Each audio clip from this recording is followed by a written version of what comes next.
80s നോക്കിക്കഴിഞ്ഞാൽ മോഹൻലാലിൻ്റെ എത്ര എത്ര എത്ര സിനിമകൾ നമുക്ക് ആലോചിച്ചാൽ വലിയ ഹരമായിരുന്നു മോഹൻലാൽ സിനിമകൾ. ആസിഫ് അലി തന്നെയാണ് ഞാൻ ഏറ്റവും കൂടുതലും ചെയ്തിരിക്കുന്നത്. ആസിഫ് അലിയുടെ കൂടെ തന്നെയാണ്. കുറേയൊക്കെ ചിരിയൊക്കെ ഒരേപോലെ തോന്നാറുണ്ട് എന്ന് പറയാറുണ്ട്. ആ ഡാൻസിന്റെ ഡാൻസിന്റെ കമന്റ്സ് ചിലതൊക്കെ വളരെ ബോറായിരുന്നു.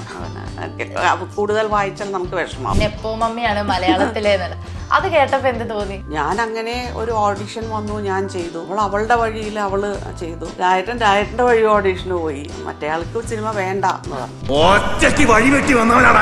Anti this is my number, keep it. നമ്മൾ കോ ആക്ടേഴ്സ് അല്ലേ, വേറെ ആരും ഇതുവരെ എന്നോടാണ്. ഏതൊരു ആക്ട്രസിനെയാണ് എനിക്ക് ഇന്നയാളെ പോലെ ആയാൽ കൊള്ളാം? കൽപ്പന ഉർവശി തന്നെയാണ്. ഹൃദയം എനിക്ക് നല്ല ഇഷ്ടമാണ്. അവളുടെ പാട്ട് എനിക്ക് ഭയങ്കര ഇഷ്ടമാണ്. അതിന്റെ പാട്ടാണ് റിംഗ് ടോൺ വീട്ടിൽ ആരാ കുറച്ച് കുറുമ്പ് കൂടുതൽ? അത് ഞാനായിരിക്കും. മോ ഹാപ്പിയാണോ? ഹലോ, ഹായ്, നമസ്കാരം. ഇന്ന് എൻ്റെ കൂടെ ഉള്ളത് മോളിവുഡിലെ ഏറ്റവും ഹാപ്പി ആൻഡ് എനർജറ്റിക് ആയിട്ടുള്ള ഒരു അമ്മയാണ്. So let's welcome Neeraja Rajendran ma'am. ഞാൻ എന്താ വിളിക്കേണ്ട, അമ്മ എന്ന് വിളിക്കണോ ചേച്ചി? അമ്മ അതായിരിക്കും എനിക്കും കുറച്ച്. നമുക്ക് മലയാളികളുടെ ഒരു ഹാപ്പി ആയിട്ടുള്ള അമ്മയാണ്. സോ മാമിനെ എപ്പോൾ കണ്ടാലും മാം ഭയങ്കര ജിലായിട്ടാണ് നിൽക്കുന്നത്. എന്താണ് ആ ഒരു എനർജിയുടെ രഹസ്യം? പൊതുവേ ഞാൻ അങ്ങനെ തന്നെയാണ്, പണ്ട് മുതലേ അങ്ങനെ തന്നെയാണ്. അപ്പം ലൈഫിൽ ഇപ്പം എൻ്റെ പ്രായത്തിലുള്ള കുട്ടികളൊക്കെ എടുത്ത് നോക്കിക്കഴിഞ്ഞാൽ അവർക്ക് ചെറിയൊരു ഇഷ്യൂ വരുമ്പോഴേക്ക് എനിക്ക് ഡിപ്രഷനാണ്, എനിക്ക് വയ്യ, എനിക്ക് സങ്കടങ്ങൾ മാത്രമേ എൻ്റെ ജീവിതത്തിലുള്ളൂ എന്നൊക്കെ പറയുന്ന ഒരു തലമുറയാണ് ഇപ്പം ഉള്ളത്. അപ്പം ആ ഒരു തലമുറയിൽ മാം ഇങ്ങനെ എനർജറ്റിക് ആയിട്ട് നിൽക്കുമ്പോൾ ആ ഒരു ജനറേഷനോട് എന്താ പറയാനുള്ളത്? ചെറിയ കാര്യങ്ങളിൽ ഡിസപ്പോയിൻറ്റഡ് ആവേണ്ട കാര്യമില്ല. ശരിക്കും നമുക്ക് എത്രയോ നന്മകളുണ്ട്. അല്ലാതെ നമ്മൾ ശരിക്കും പറഞ്ഞാലൊരു ഹോസ്പിറ്റലിൽ പോവാണ്, നമ്മൾ അവിടെ ചെന്നിട്ട് കുറച്ച് നേരം ഇരുന്ന് കഴിഞ്ഞാൽ അവിടെ വരുന്ന ഓരോരുത്തരെയും കാണുമ്പോൾ നമ്മളെയും കൂടി അനലൈസ് ചെയ്ത് നോക്കിയാൽ നമ്മൾ എത്ര ഭാഗ്യവാന്മാരാന്ന് മനസ്സിലാവും ശരിക്കും. അപ്പോൾ പിന്നെ നമ്മൾ എന്തിനാ വിഷമിക്കണം, ഉള്ള ഈ സമയം സന്തോഷിച്ചൂടെ? സന്തോഷിക്കുക. അപ്പം മാം എപ്പോഴും ഹാപ്പിയാണ്, ചുറ്റുമുള്ളവരെ ഹാപ്പിയാക്കി വെക്കുന്നത്. അപ്പം വീട്ടിൽ സത്യം പറഞ്ഞാൽ ഒരു സ്റ്റാർ ഫാമിലിയാണ്. അപ്പം മാമിൻ്റെ അച്ഛനെ നോക്കിയാലും ഒരു ഹിന്ദി പ്രൊഫസറായിരുന്നു. പിന്നെ ചേട്ടൻ ഡോക്യുമെന്ററീസ്, ഹസ്ബൻഡ് ആണെങ്കിലും ഈ ഒരു കലാ ഫീൽഡ് തന്നെയാണ്. പിന്നെ മക്കളെ കാര്യം പിന്നെ പറയണ്ട, ദർശന മലയാളം ഫിലിം ഇൻഡസ്ട്രിയിൽ, ഭാവനയാണെങ്കിൽ തിയേറ്റർ. അപ്പം നിങ്ങൾ വീട്ടിൽ ഒത്തുകൂടുന്ന സമയത്ത് എന്താ മെയിനായിട്ട്, കല തന്നെയാണോ സംസാരം അതോ? അങ്ങനെയല്ല, ഞങ്ങളെല്ലാം വർത്താനം പറഞ്ഞാൽ ഞങ്ങൾ അടിയുണ്ടാക്കും, എല്ലാം ഉണ്ട്. വീട്ടിൽ ആരാ കുറച്ച് കുറുമ്പ് കൂടുതൽ? അത് ഞാനായിരിക്കും. സാധാരണ മക്കൾക്കാണ് കുറുമ്പ് കൂടുതൽ.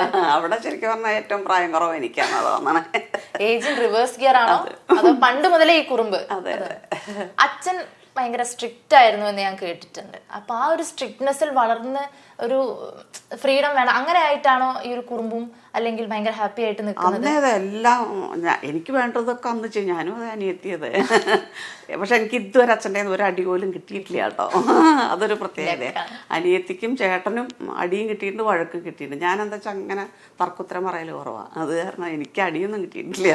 ചെയ്യാനുള്ളതൊക്കെ ഞങ്ങൾ ചെയ്യും. അച്ഛൻ കൂട്ടുകാരുടെ വീട്ടിലേക്ക് വിടില്ല, ബന്ധുക്കളുടെ വീട്ടിലേക്ക് കൊണ്ടുപോകും. പക്ഷെ ഞങ്ങളെല്ലാവരും എല്ലാം ചെയ്യും. അതൊന്നും വീട്ടിലറിയില്ലെന്നേ ഉള്ളൂ. ആ കാലത്ത് സിനിമകൾക്ക് ഒരുപാട് കൊണ്ടുപോയിരുന്നു. എന്താ അച്ഛന് എന്തായിരുന്നു സിനിമകളോട് ഇത്ര ഇഷ്ടം വരാൻ എന്ന് ചോദിച്ചിട്ടുണ്ടോ? ഇല്ല. അച്ഛൻ ഇപ്പം കോളേജിൽ ടീച്ചേഴ്സ് എല്ലാവരോടും ചോദിക്കും, ഇത് കുട്ടികളെ കാണിക്കാൻ പറ്റുന്ന സിനിമയാണോ എന്ന് പറഞ്ഞാൽ വരുന്ന എല്ലാ സിനിമകളും ഞങ്ങൾ കാണാറുണ്ട്. അന്ന് കണ്ടേല് മനസ്സിൽ ഏറ്റവും ഇഷ്ടപ്പെട്ട, അല്ലെങ്കിൽ ഇപ്പോൾ ഒരു ഫിലിം ഫീൽഡ് അല്ലെങ്കിൽ ഒരു കല എന്നുള്ളത് പണ്ടേ ഒരു സ്വപ്നമായിരുന്നല്ലോ, അങ്ങനെ ഒരു സ്വപ്നം അതിന് ചിറക് വെക്കാൻ കാരണമായിട്ടുള്ളൊരു സിനിമ ഏതായിരിക്കും? അങ്ങനെ ഒരു സിനിമ എന്നൊന്ന് പറഞ്ഞുകൂടാ. ഇപ്പം 80s നോക്കിക്കഴിഞ്ഞാൽ മോഹൻലാലിൻ്റെ എത്ര എത്ര എത്ര സിനിമകൾ നമുക്ക് ആലോചിച്ചാൽ ഈ പറഞ്ഞ ഹാപ്പിനെസ് കിട്ടുന്ന എത്ര സിനിമകളുണ്ട്. അന്നതൊരു വലിയ ഹരമായിരുന്നു മോഹൻലാൽ സിനിമകൾ കാണാൻ. മോഹൻലാൽ MG കോളേജിലുമാണ് പഠിച്ചിരുന്നത്. അപ്പം അന്ന് നമുക്ക് നാടകങ്ങളിലുമൊക്കെ ഉണ്ടായിട്ടുമുണ്ട്. ചേട്ടൻ അവിടെയാണ് പഠിച്ചിരുന്നത്, അച്ഛൻ അവിടെയായിരുന്നു.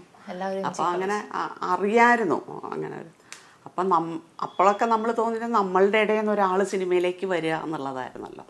അതുകൊണ്ട് തന്നെ അക്കാലത്ത് മോഹൻലാലിൻ്റെ ഇറങ്ങിയ സിനിമകളെല്ലാം കണ്ടിട്ട് എല്ലാം ഇഷ്ടമായിട്ടുണ്ട്.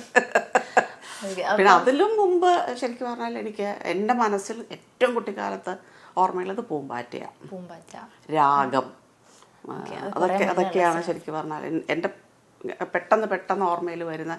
അന്നൊക്കെ ഓണത്തിനൊരു റിലീസ് ഉണ്ടാവും, അങ്ങനെ കണ്ടിരിക്കുന്നതാണ് രാഗം. ഇന്നും അതേ ഒരു എനർജിയിലാണ് സിനിമകളൊക്കെ കാണാൻ പോവാ? ഇപ്പോൾ ഇപ്പം ഈ കൊറോണ വരുന്നതിന് മുമ്പ് തേഴ്സ്ഡേ ഫ്രൈഡേ എല്ലാ തിയേറ്ററിൽ ഉണ്ടാവും, ഉറപ്പാണ്. എനിക്കിങ്ങനെ എല്ലാവരും അഭിപ്രായങ്ങൾ പറഞ്ഞിട്ട് നല്ലതായാലും ചീത്തയായാലും നമ്മൾ കണ്ട് നമുക്ക് സ്വയം തീരുമാനിക്കാമല്ലോ. ഫസ്റ്റ് ഡേ ഫസ്റ്റ് ഷോ കണ്ടിരിക്കണം. എന്താ വെച്ചാൽ എനിക്ക് വേറൊരാൾ അഭിപ്രായം പറഞ്ഞിട്ട് അതും കൊണ്ട് കാണാൻ പോവാൻ ഇഷ്ടമല്ല. ഞാൻ തന്നെത്താൻ തീരുമാനിക്കും. അതായത് ഇപ്പം കാണുമ്പോൾ നമ്മൾ ഹാപ്പിനെസ്സിന് വേണ്ടി കാണാമെന്നറിയല്ലോ. അപ്പം എന്റർടൈൻമെന്റ് മാത്രമേ കാണുള്ളൂ എന്നുണ്ടോ? എല്ലാം കാണും. വളരെ സീരിയസ് ആയിട്ടുള്ള എത്രയോ മൂവീസ് കണ്ടിട്ടുണ്ട്. ഇഷ്ടപ്പെട്ടൊരു ജോണർ ചോദിച്ചാൽ ഏതായിരിക്കും? നമുക്ക് എപ്പോഴും സന്തോഷം കണ്ടുവരാനാണ് ഇഷ്ടമെങ്കിലും എന്നോട് പാട്ടും സിനിമയും ഒരുപാട് ഡെപ്തുള്ള സിനിമകൾ കാണാൻ തന്നെയാണ് ഇഷ്ടം. അല്ലാതെ അടിപൊളി തന്നെ കാണണം എന്നില്ല. ഇപ്പം മലയാള സിനിമ ഒരു വലിയ ചേഞ്ചിലേക്കാണ് പോയിക്കൊണ്ടിരിക്കുന്നത്. അപ്പം അതിന്റെ ഭാഗമായിട്ടാണ് ദർശനേ ഉള്ളത്. അപ്പം ദർശനയുടെ സിനിമകൾ എടുത്ത് നോക്കുകയാണെങ്കിൽ അങ്ങനെ കുറേ വാരി വലിച്ച് ചെയ്യുന്ന ഒരു ആക്ട്രസ് അല്ല, ഭയങ്കര ചൂസിയാണ്. അപ്പം അങ്ങനെ ഭയങ്കര ചൂസിയാണെന്ന് തോന്നിയിട്ടുണ്ടോ ശരിക്കും? നിനക്ക് കുറച്ചുകൂടെ പടങ്ങൾ ചെയ്തുകൂടെ, അല്ലെങ്കിൽ ഇങ്ങനെ സൂക്ഷിച്ച് നോക്കി കുറച്ചുകൂടെ പടങ്ങൾ ചെയ്തുകൂടെ എന്ന് ചോദിക്കാറില്ലെങ്കിലും ചില ഇപ്പം നമ്മൾ അവൾ വേണ്ട എന്ന് പറഞ്ഞ പല സിനിമകൾ ഹിറ്റായി വരുമ്പോൾ ഞാൻ ചോദിക്കാം, അത് ചെയ്യായിരുന്നില്ലേ എന്ന് ചോദിക്കും. വേണ്ട, ഒരെണ്ണത്തിന് വേണ്ട എന്ന് പറഞ്ഞിട്ടുണ്ടാവുമ്പോൾ എൻ്റെ ആയിട്ടുള്ള കാരണം ഉണ്ടാവും. ഡോണ്ട് ആസ്ക് മീ അഗെയിൻ എന്ന് ചോദിക്കും. പിന്നെ ഞാൻ ചോദിക്കാറില്ല. അപ്പൊ ശരിക്കും നിങ്ങളുടെ ഒക്കെ ഓരോ ക്രിയേറ്റീവ് സ്പേസ് സെപ്പറേറ്റ് തീരുമാനങ്ങളും അവരവരുടെയാണ്.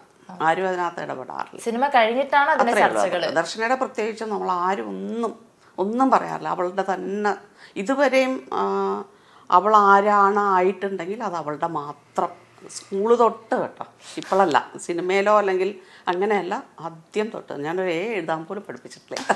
ഒക്കെ സ്വന്തം തന്നെ. അവരുടെ കുട്ടിക്കാലത്തെ പറ്റി പറയുമ്പോൾ, മാമിന്റെ കുട്ടിക്കാലത്തിലേക്ക് പോകുമ്പോൾ ഇപ്പം സ്കൂളിലുള്ള ഓർമ്മകളാണെങ്കിലും ആ ഒരു കാലത്ത് നാടകത്തിന്റെ അതൊക്കെ എങ്ങനെയാണ് ഓർത്തെടുക്കുന്നത്? എനിക്ക് ഞാൻ സെന്റ് മേരീസിൽ പ്രീ സ്കൂൾ പഠിച്ചിട്ടുണ്ട്. അന്ന് ഞാൻ ഇട്ടിരുന്ന ഡ്രസ്സ് എനിക്ക് ഓർമ്മയുണ്ട്, ഡാൻസിന്. അത്ര വരെ ഞാനിപ്പോൾ എന്താ വെച്ചാൽ ഇന്നലെ സെന്റ് മേരീസിൻ്റെ ഒരു പ്രോഗ്രാം കണ്ടിരുന്നു. അപ്പോൾ ഞാൻ വിചാരിച്ചു അന്നത്തെ സ്കൂളും ഇന്നത്തെ സ്കൂളും തമ്മിൽ എന്ത് വ്യത്യാസം വന്നിരുന്നു. ഞാൻ തൊട്ടടുത്ത പട്ടത്ത് തന്നെയാണ്. അപ്പോൾ പിന്നെ ഞാൻ പഠിച്ചത് ഒറ്റപ്പാലത്ത് LSNൽ. അവിടെ അതേ ത്രൂ ഔട്ട് സ്കൂളിലെ എല്ലാ കൊല്ലത്തെയും അല്ലെങ്കിൽ അവ സ്കൂളിൻ്റേതായ എന്ത് പ്രോഗ്രാം ഉണ്ടെങ്കിലും സ്റ്റേജിലുണ്ടാവും. ഈവൻ ഞാൻ 4th സ്റ്റാൻഡേർഡ് കഴിഞ്ഞിട്ട് 5th അവർ വേറെ സെക്ഷനാണ്, അതിലേക്ക് വന്നപ്പോഴും എന്നെ സിസ്റ്റർ 4th പ്രോഗ്രാമിന് വിളിക്കാറുണ്ട്. അത്ര വരെ ആക്റ്റീവായിരുന്നു നമ്മൾ. കോട്ടണിൽ വന്നിട്ടാണെങ്കിലും അങ്ങനെ തന്നെ. കോട്ടണിൽ ലാസ്റ്റ് ഏജിലാണ് വന്നത്. 9th ലാസ്റ്റായി 10th ആയി. അപ്പോഴേക്കൊക്കെ അവിടുത്തെ ഓൾറെഡി എസ്റ്റാബ്ലിഷ് ചിത്രയൊക്കെ അവിടെയാണ് പഠിച്ചിരുന്നത്.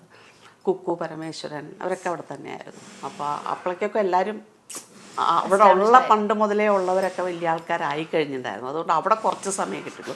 പിന്നെ ഓൾ സെയിൻസിലാണ് പഠിച്ചിരുന്നത്. അവിടെ അതേപോലെ എല്ലാത്തിനും അവിടെ വെച്ചാണ് ഞാൻ കോളേജിൽ ആദ്യമായിട്ട് ഒരു നാടകം, ഒരു ചെറിയൊരു പയ്യൻ്റെ ഒരു വേഷം വേണമായിരുന്നു. അങ്ങനെയാണ് സൈസ് ഇല്ലാത്ത ഒരാളെ ട്രൗസർ ഇട്ട് സ്റ്റേജിൽ കയറണം. അങ്ങനെയാണ് ഈ ഗാലറി ക്ലാസ്സാണ്. അവിടേക്ക് ഒരു സ്ലിപ്പും കൊണ്ടൊരു പ്യൂൺ വന്നു, നീരജ് ഹസ് വാണ്ടഡ് അറ്റ് ഓഫീസ് എന്ന് പറഞ്ഞിട്ട്. ഞാൻ വെച്ചാൽ ഞാൻ ഒന്നും ചെയ്തിട്ടില്ലല്ലോ ദൈവമേ. ചെന്നപ്പോൾ നാടകത്തിന് വേണ്ടിയിട്ടായിരുന്നു. അപ്പോൾ ഞാൻ അതുവരെ നാടകം ചെയ്തിട്ടില്ല, ഫസ്റ്റ് ടൈം ആയിരുന്നു. അപ്പോൾ പറഞ്ഞു സാരില്ല, നമുക്ക് പ്രാക്ടീസ് ചെയ്യാം, ഇന്ന് മുഴുവൻ നമുക്കിത് പ്രാക്ടീസ് ചെയ്യും, നാളെ ഓൺ സ്റ്റേജ് ആണ് അത്. അപ്പോൾ അന്നതങ്ങനെ നമ്മൾ ചെയ്ത് തുടങ്ങിയപ്പോൾ തന്നെ എനിക്ക് തോന്നിയിരുന്നു ചെയ്യാൻ പറ്റും എന്നുള്ളത്. പിറ്റേ ദിവസം നാടകം ചെയ്തൊക്കെ കഴിഞ്ഞാൽ എല്ലാവർക്കും ഇഷ്ടമായി. എന്നോട് എൻ്റെ ഹിന്ദി ടീച്ചർ ചോദിച്ചു, എങ്ങനെയാണ് മോളെ ഇത്ര നന്നായിട്ട് ചെയ്തത്? എനിക്കൊന്നും ചെയ്യേണ്ടി വന്നില്ല മാം, ഒക്കെ വീട്ടിൽ ഞാനും അമ്മൂമ്മയും തമ്മിലുള്ള അടി തന്നെയായിരുന്നു. അതിനകത്ത് ആ പയ്യൻ ഡയലോഗ് പോലും പറയാൻ എളുപ്പമായിരുന്നു ശരിക്കും പറഞ്ഞു. അനുഭവങ്ങൾ ആ കൊല്ലം ബെസ്റ്റ് ആക്ട്രസ് കിട്ടി. പിന്നെ അതുപോലെ 3 കൊല്ലം അടുപ്പിച്ച് ഫസ്റ്റ് അറ്റംപ്റ്റ് തന്നെ കത്തിക്കയറി. അച്ഛൻ പ്രൊഫസർ ആയിരുന്നു എന്നല്ലോ. അപ്പൊ എന്തായാലും നമ്മൾ ചിന്തിക്കുന്നില്ല, ഓക്കെ മക്കൾ ഭയങ്കര സ്റ്റുഡിയസ് ആയിരിക്കും, ഭയങ്കര ക്ലാസ്സിൽ ഫസ്റ്റ്, അപ്പൊ അങ്ങനെയൊക്കെ ആയിരുന്നോ? ഫസ്റ്റ് ഒന്നും ആയില്ലെങ്കിലും പഠിത്തത്തിന് വളരെ ഇമ്പോർട്ടൻസ് ഉണ്ടായിരുന്നു, പ്രത്യേകിച്ചും ഹിന്ദി. ഈവൻ അനോട്ടേഷൻസ് എല്ലാം അച്ഛൻ്റെ തന്നെ റൈറ്റിംഗ് ഉണ്ട്, പറഞ്ഞു തരുമായിരുന്നു. നല്ല മാർക്ക്, ഹിന്ദിക്ക് മാർക്ക് കിട്ടാൻ അച്ഛൻ്റെ ഏറ്റവും വലിയ എയിമായിരുന്നു എന്നെ ഒരു ഹിന്ദി ലെക്ചറാക്കുക എന്നുള്ളത്. 83 അച്ഛൻ റിട്ടയർ ആകുമ്പോൾ ഞാൻ മാസ്റ്റേഴ്സ് കഴിയും, അങ്ങനെയായിരുന്നു കണക്ക് ശരിക്കും. പക്ഷെ അച്ഛൻ വിചാരിച്ച പോലെ ഒന്നും നടന്നില്ല. താല്പര്യമില്ലാഞ്ഞിട്ടാണോ? എനിക്ക് ടീച്ചർ ആവണ്ട തന്നെയായിരുന്നു. എനിക്ക് ജോലിക്ക് പോകണ്ട. എൻ്റെ ആഗ്രഹം മുഴുവനും കലയുമായി ബന്ധപ്പെട്ടിട്ടായിരുന്നു. അല്ലാതെ ഒരു ഓഫീസിലോ അല്ലെങ്കിൽ ഒരു കോളേജിലോ ചെന്നിരുന്ന് അങ്ങനത്തെ ഒരു ഇതേ അല്ലായിരുന്നു. പിന്നെ വീട്, ഭർത്താവ്, കുട്ടികൾ, അങ്ങനെയൊക്കെ അങ്ങനെ ഒരു ഫാമിലി ഇതായിരുന്നു എൻ്റെ കയ്യിൽ. അല്ലാതെ അമ്മ ജോലിക്ക് പോകുന്ന അങ്ങനത്തെ ഒരു സങ്കല്പം അല്ലായിരുന്നു എനിക്കുണ്ടായിരുന്നത്. ഓക്കെ. അപ്പൊ എന്തായാലും അച്ഛൻ്റെ അടുത്ത് അപ്പൊ പറഞ്ഞിരുന്നോ നീ നിനക്ക് പൊക്കൂടെ? ഒരുപാട് ത്രൂ ഔട്ട് നിർബന്ധിച്ചു. അതുകൊണ്ട് തന്നെ എനിക്ക് ഭയങ്കര ദേഷ്യമായിരുന്നു ഹിന്ദി പഠിക്കാനും. അങ്ങനെയല്ല, ഹിന്ദി എനിക്ക് ഇപ്പോഴും ഇഷ്ടമാണ്. പക്ഷെ ഈ ഇങ്ങനെ എപ്പോഴും ഹിന്ദിക്ക് ഈവൻ അച്ഛൻ മരിക്കുന്നതിന് തൊട്ട് മുമ്പ് പോലും എന്നോട് ചോദിക്കാറുണ്ടായിരുന്നു, നിനക്ക് ഇനി വേണമെങ്കിലും എഴുതിയെടുത്തൂടെ എന്നൊക്കെ. എനിക്ക് നാടകം കല്യാണം കഴിഞ്ഞ് നേരെ റിയാദിലേക്കായിരുന്നല്ലോ. അപ്പൊ അവിടെ എന്ന് പറഞ്ഞാൽ കലയ്ക്ക് വലിയൊരു സ്കോപ്പ് ഇല്ലാത്തൊരു സ്പേസ് ആയിരുന്നു. അപ്പൊ അവിടെ എത്തിയപ്പം പിന്നെ അന്ന് ചിന്തിച്ചിരുന്നോ, അയ്യോ എനിക്കിനി ഈ ഒരു കലയിലേക്ക് തിരിച്ചു വരാൻ പറ്റുമോ? നമ്മൾ കണക്കാക്കുന്നതിന് മുമ്പ് ദൈവമെല്ലാം നമുക്ക് ഓരോരുത്തർക്ക് വേണ്ടത് എന്താന്നുള്ളത് കൃത്യമായിട്ട് കണക്കാക്കി വെച്ചിരിക്കും എന്ന് പറഞ്ഞ പോലെയാണ്. ഞങ്ങൾക്ക് അവിടെ ഞാനും എൻ്റെ ഒരു ഫ്രണ്ടും കൂടി ഇന്ത്യൻ എംബസി സ്കൂളിലെ ഒരു ടീച്ചർ ശോഭ എന്നിട്ട് ഞങ്ങൾ രണ്ടുപേരും കൂടി അവിടെ ഒരു സഹാറ ഹോട്ടലിൽ ഒരു വലിയ പ്രോഗ്രാം ഉണ്ടായിരുന്നു. അതിൽ ഞങ്ങൾ രണ്ടുപേരും കൂടി ഒരു ഡാൻസ് കളിച്ചു. ആ ഡാൻസ് കഴിഞ്ഞതോടുകൂടി മലയാളി വീടുകളിൽ നിന്നെല്ലാം വിളി വന്നു തുടങ്ങി, മാം ഡാൻസ് പഠിപ്പിക്കുമോ? അന്ന് അവിടെ അങ്ങനെ ഡാൻസ് ടീച്ചേഴ്സ് ആയിട്ടില്ല ആരും, ഒന്നുമില്ല ശരിക്കും പറഞ്ഞാൽ. അത് വളരെ മുമ്പത്തെ കാര്യമാണ്. അങ്ങനെയാണ് ആദ്യമായിട്ട് ഒരാളെ വെച്ച് 2 ആളെ വെച്ച് അങ്ങനെ തുടങ്ങി. ഒരു സമയത്ത് 100-ൽ പരം കുട്ടികളെ അറ്റ് സ്ട്രെച്ച് വന്നിരുന്നൊരു സമയമുണ്ടായിരുന്നു. അത് ഭയങ്കര ഒരു ഹോപ്പായിരുന്നു. പിന്നെ അത് ഇപ്പോൾ സ്കൂളിൽ നിന്നൊക്കെ ഒരേ ഡിവിഷനിൽ നിന്ന് 5-6 പിള്ളേരാണ്. ഞങ്ങളുടെ വലിയൊരു എൻ്റർടൈൻമെൻറ്റ് ഭാഗമായിരുന്നു. വെനസ്ഡേ, തേഴ്സ്ഡേ, ഫ്രൈഡേ വീട്ടിൽ ഉത്സവം മാതിരിയാണ്. വീട്ടിൽ തന്നെയായിരുന്നു ഞാൻ ക്ലാസ് ചെയ്തത്. ഞങ്ങൾ അതിനു വേണ്ടി ഒരു വലിയ ഹാളുള്ള ഒരു വീട് തന്നെയാണ് എടുത്തിരുന്നത്. എല്ലാ മുറിയിലും കുട്ടികളിങ്ങനെ പ്രാക്ടീസ് ചെയ്യുന്നുണ്ടാവും. ഞങ്ങൾ ഒരു ദർബാർ ഡാൻസ് അക്കാഡമി എന്ന് പറഞ്ഞിട്ട് എല്ലാ വർഷവും ആ കൊല്ലം വരെ ആ ലാസ്റ്റ് ഡേ വരുന്ന കുട്ടികളെ പോലും എന്തെങ്കിലും ചെയ്തിട്ട് സ്റ്റേജിൽ പെർഫോം ചെയ്യിക്കുമായിരുന്നു സ്ഥിരമായിട്ട്. എല്ലാ കൊല്ലവും ഞങ്ങൾ പെർഫോം ചെയ്യിച്ചത്. കല ഇല്ലാത്ത നാട്ടിൽ പോയി ഒരു കലയുടെ നല്ല ഓളം ഉണ്ടാക്കി. ശരി. അവിടുന്ന് തിരിച്ചു വന്നതിന് ശേഷമാണ് ഫസ്റ്റ് സിനിമ ചെയ്യുന്നത്. അതിനു മുമ്പ് ഞാനൊരു സീരിയൽ ചെയ്തു. അത് ഫസ്റ്റ് പടം തൃശ്ശൂർ പേരൂർ. അത് എനിക്ക് രശ്മി സതീഷ് പറഞ്ഞിട്ടാണ്. അത് ജസ്റ്റ് രതീഷിനും ഞാൻ ഓഡീഷന് ചെല്ലുമ്പോൾ രതീഷും റഫീഖും അവിടെ ഉണ്ട്, രതീഷ് കുമാർ. അപ്പോൾ ഓഡീഷനൊന്നും ചെയ്യേണ്ടി വന്നില്ല, നേരെ എടുത്തു. പക്ഷെ എൻ്റെ സിനിമ അതാണ് ആദ്യം അഭിനയിച്ചെങ്കിലും പുറത്തു വന്നത് ആദ്യം രക്ഷാധികാരി വൈജു ഒപ്പാണ്. പക്ഷെ മാമിന്റെ സ്വഭാവത്തോട് കുറെ കൂടെ അടുത്ത് നിൽക്കുന്ന സിനിമ എന്ന് പറയുന്നത് ആവേശമായിരുന്നു. ഇതുവരെ നോക്കിയാൽ അതാണ് ആവേശം. അതിന് മുന്നേ കിട്ടിയതൊക്കെ ഭയങ്കര സീരിയസ്, അല്ലെങ്കിൽ ആ ഒരു ഫേസിൽ മാമിനെ നമുക്ക് പെട്ടെന്ന് ഇമാജിൻ ചെയ്യാൻ പറ്റില്ല. പ്രത്യേകിച്ച് ആവേശം കണ്ടതിന് ശേഷം വൈറസിലൊക്കെ ഉള്ള പോലത്തെ ക്യാരക്ടർ. ആ ഒരു സമയത്ത് എനിക്ക് കുറച്ചുകൂടെ കോമഡി അങ്ങനെയൊക്കെ ചിന്തിച്ചിരുന്നു, കോമഡി ചെയ്യണം. ഞാൻ വലിയ ആഗ്രഹങ്ങളൊന്നും വയ്ക്കാറില്ല. ഉള്ളതിൽ വെരി ഹാപ്പി. കാരണം ഇതുവരെ ആരോടും പറയാതെ തന്നെ കുറേയൊക്കെ ഭാഗ്യമാണ്. ഇതുവരെയും എനിക്ക് അങ്ങനെ ഗ്യാപ്പ് ഉണ്ടായിട്ടില്ല, വലിയ ഗ്യാപ്പ് ഉണ്ടായി. തുടങ്ങിയ തൊട്ട് ഇതുവരെ ഒരുപാട് സിനിമ, ഒരുപാട് പരസ്യങ്ങൾ, ഒരുപാട് മ്യൂസിക് ആൽബംസ്, ഷോർട്ട് ഫിലിംസ് ഒക്കെ ചെയ്തിട്ടുണ്ട്. ഇപ്പോഴും വന്നുകൊണ്ടിരിക്കുന്നു. എനിക്ക് എത്തിക്കാൻ പറ്റാത്ത ബുദ്ധിമുട്ടേ ഉള്ളൂ.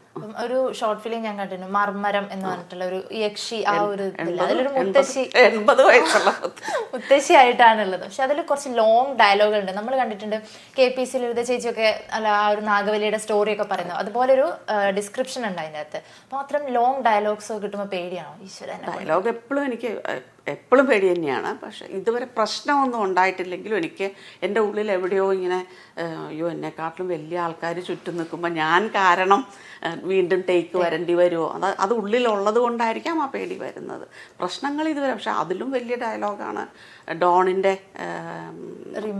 റീമയും ഡോണും ജിതിനും കൂടി ഉണ്ടായിരുന്നു സന്തോഷത്തിൻ്റെ 1-ാം രഹസ്യം. അതൊരൊറ്റ സ്ട്രെച്ചിൽ 6 അതിൽ ആരും ഹെൽപ്പ് ചെയ്യാനും ഇല്ല, ഒറ്റ ടേക്കാണ്. ഡാഷിൽ തന്നെ ക്യാമറ വെച്ചിരിക്കുകയാണ്. ഒറ്റ ടേക്കിൽ 6 മിനിറ്റ് ഒറ്റ സ്ട്രെച്ചിൽ പറയണം. അപ്പോൾ അത് ഭയങ്കര കുറച്ച് ചലഞ്ചിങ് തന്നെയായിരുന്നു. അത്തരം റോൾസ് ഒക്കെ കിട്ടുമ്പോൾ ഭയങ്കര എങ്ങനെയാ പ്രിപ്പയർ ചെയ്യുക ക്യാരക്ടറിനൊക്കെ വേണ്ടിയിട്ട്?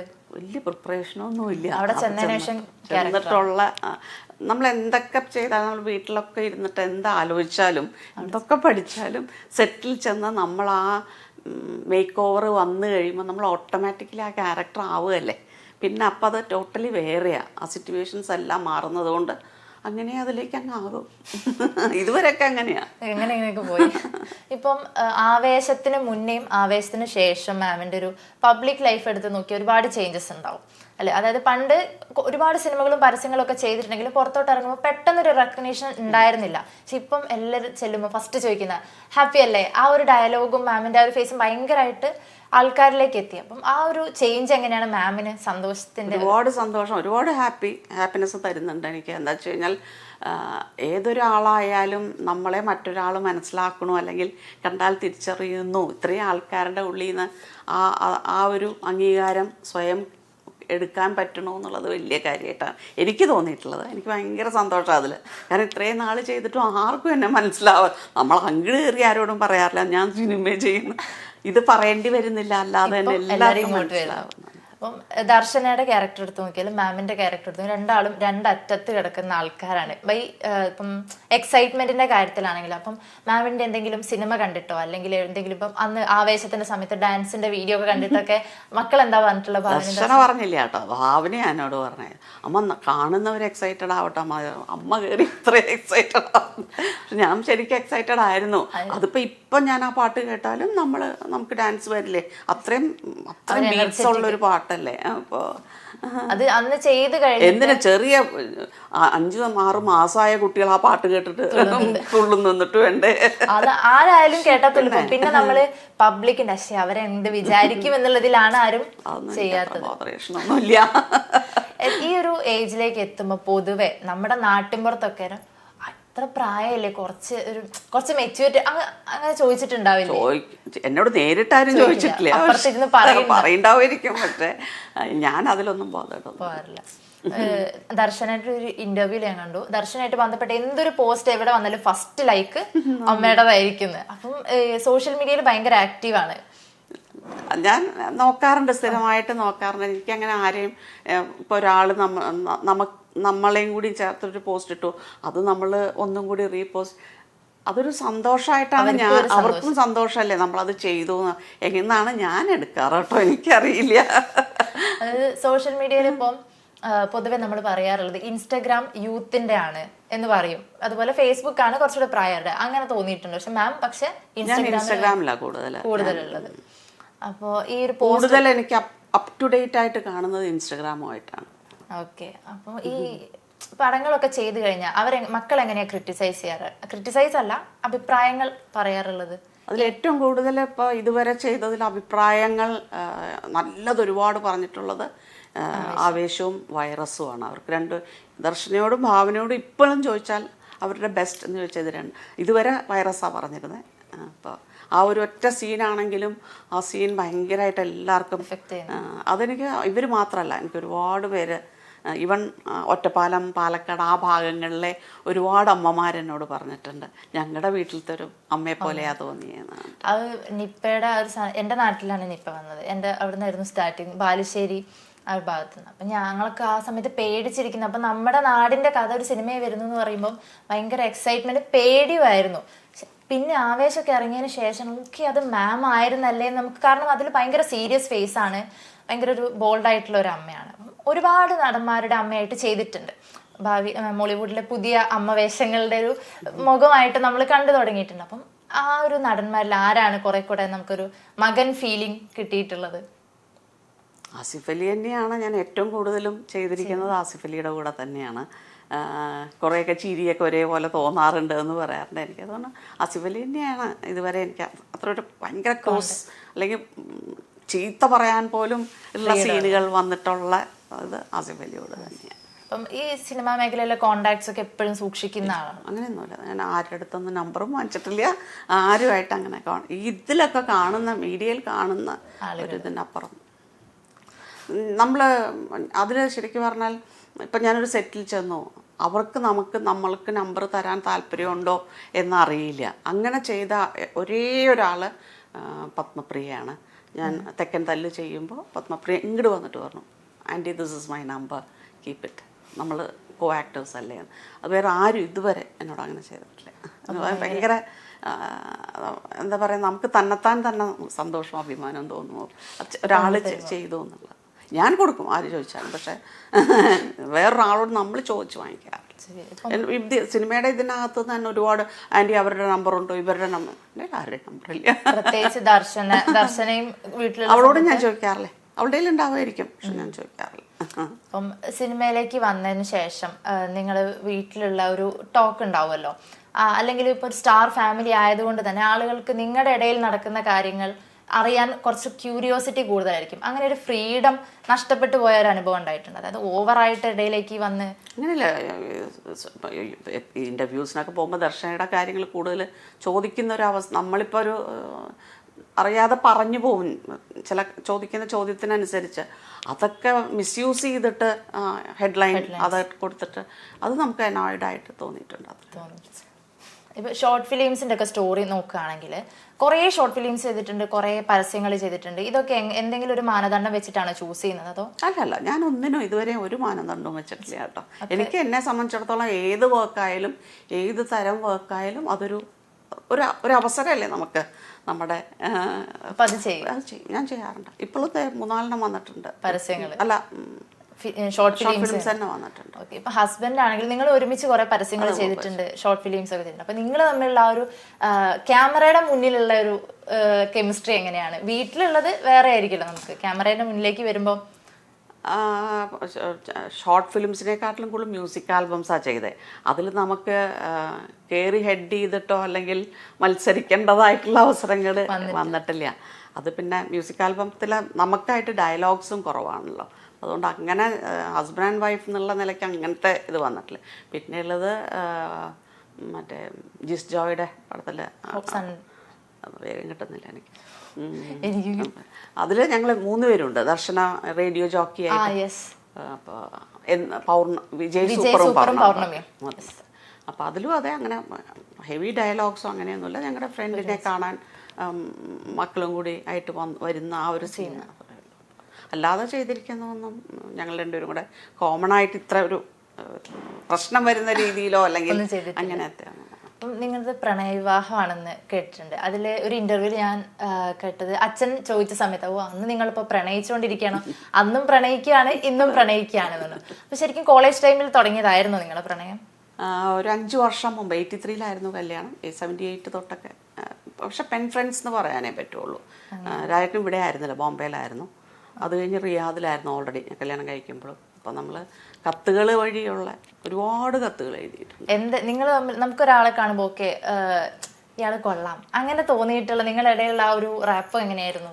ഇടയിൽ ഒന്നും ഉണ്ടായിട്ടില്ല. കാരണം വെച്ച് കഴിഞ്ഞാൽ ഫസ്റ്റ് എൻ്റെ ബുക്കുകൾ ചേച്ചി മുമ്പിലാണ് താമസം. അപ്പോൾ ചേച്ചിയുടെയിലാണ് ബുക്സ്, ചേച്ചി തന്നെ വാങ്ങിക്കുക, രായട്ടനായിരുന്നില്ല.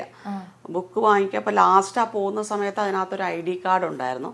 ഞാൻ അതിൽ നിന്ന് പിന്നെ അഡ്രസ്സ് എടുത്തു വെച്ചിട്ടുണ്ടായിരുന്നു. എന്നിട്ട് ഞാൻ അതിനകത്ത് ഈ കാർഡ് തിരിച്ചു കൊടുക്കണമല്ലോ, ആ കാർഡ് അങ്ങോട്ട് കൊടുക്കാൻ വേണ്ടിയിട്ട് ആയു സീരിയസ് കൊണ്ട് ചെറിയൊരു സ്ലിപ്പിൽ ഇങ്ങനെ എഴുതി കൊടുത്തേ ഉള്ളൂ. അതിന് മറുപടിയായിട്ടൊരു വലിയ കത്ത് തന്നെയാണ് വന്നിരുന്നത്. അപ്പോൾ ഞാനത് വാങ്ങാനും പെട്ട പാട് ദൈവമേ. എന്നുവെച്ചാൽ 2 ഗേറ്റ് ഉണ്ട് ഞങ്ങളുടെ വീടിന്. ഒരു ഗേറ്റിൽ അച്ഛൻ മുമ്പിൽ ഇങ്ങനെ നടക്കുന്നുണ്ടാവും. അപ്പോൾ അച്ഛൻ ഇങ്ങനെ കൈ പുറകിലൊക്കെ ഇട്ട് ഇങ്ങോട്ട് നടക്കുമ്പോൾ ഞാൻ ഇങ്ങോട്ടോടും, അത് കഴിഞ്ഞ് ഇങ്ങോട്ട്. അങ്ങനെയാണ് ഇത് വാങ്ങിച്ചിട്ട് മുകളിൽ ടെറസിൽ പോയിരുന്നിട്ട് അത് വായിച്ചത്. അപ്പോൾ ആ കത്തിൻ്റെ മറുപടി ഇതാണ്: അച്ഛനില്ലാത്ത 6 പേരടങ്ങുന്നൊരു വീട്ടിൽ അമ്മ മാത്രമേ ഉള്ളൂ, ഏർണിംഗ് മെമ്പേഴ്സ് ആരുമില്ല. അപ്പോൾ എന്നെ സംബന്ധിച്ചിടത്തോളം ഫാമിലിയാണ് ഫസ്റ്റ് പ്രയോറിറ്റി. അപ്പോൾ അന്ന് ഞാൻ വെച്ചു എന്നെക്കാട്ടും ഒരു 1.5 വയസ്സ് മൂപ്പേ ഉള്ളൂ. അങ്ങനെ അത്രയും ചെറിയൊരു പയ്യൻ, എനിക്ക് 16 വയസ്സേ ഉള്ളൂ. ആ വയസ്സിലുള്ളൊരു പയ്യൻ പറയുന്നു എനിക്ക് ഫാമിലി. അപ്പം ആ ആളുടെ ഒരു വ്യക്തിത്വം നമുക്ക് മനസ്സിലാവും. അതിൽ മാത്രമാണ് അതിലാണ് ഞാൻ ആളെ അസസ് ചെയ്തത്. അതങ്ങനെ തന്നെയായിരുന്നു. ഒരുപാട് ഹെൽപ്പിംഗ് മെന്റാലിറ്റി ഉള്ളവർ. പിന്നെ അന്ന് ചോദിച്ചതിന് ശേഷം പിന്നെ അച്ഛൻ ചോദിച്ചിരുന്നോ, അതോ ആ മറുപടിയിൽ അച്ഛൻ നിർത്തിയോ? അല്ല, അച്ഛൻ അത് കുറെ കാലം കഴിഞ്ഞാണ്. കല്യാണമൊക്കെ കഴിഞ്ഞിട്ടാണ്? കല്യാണമല്ല, ഒരുപാട് കഴിഞ്ഞ്.